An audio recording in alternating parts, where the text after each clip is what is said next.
Well, ngayon, properties naman tayo ng sounds, especially yung Napier at saka decibels. Well, importante yan eh. Kasi, area din ng computer science yung pagmimix ng sounds. Multimedia. Okay? When you enter into a multimedia, hindi lang graphics, hindi lang animation, may sounds na kasama. So, ito muna nakuha na natin yung formula ng Napier, yung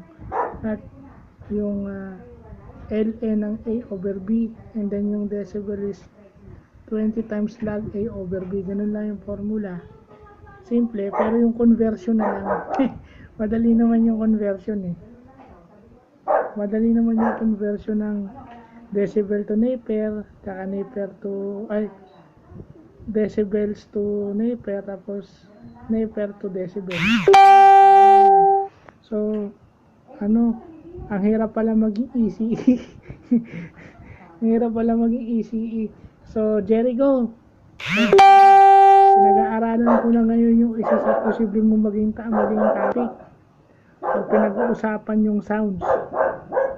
O, di ba, yung Napier at saka yung decibels, mas magaling ka pa nga ata sa akin ko eh. So sana matakil mo to at alam kong chicken lang sa'yo itong mga bagay na to.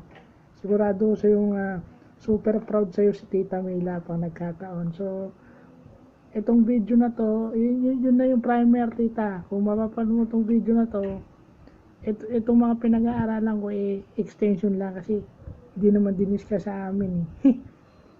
Nagdaga ko lang ng extension kasi pag gagawa ako na ba, pag nagka-computer ako, gagawa ako ng sounds. So, yun lang. So, sa mga teachers ko po, kay Sir Alfred, kay Sir Randy, na sigurado ko na, lalo na si Sir Alfred kasi field niya to, ECE, tsaka math in general. So, okay lang po sana yun.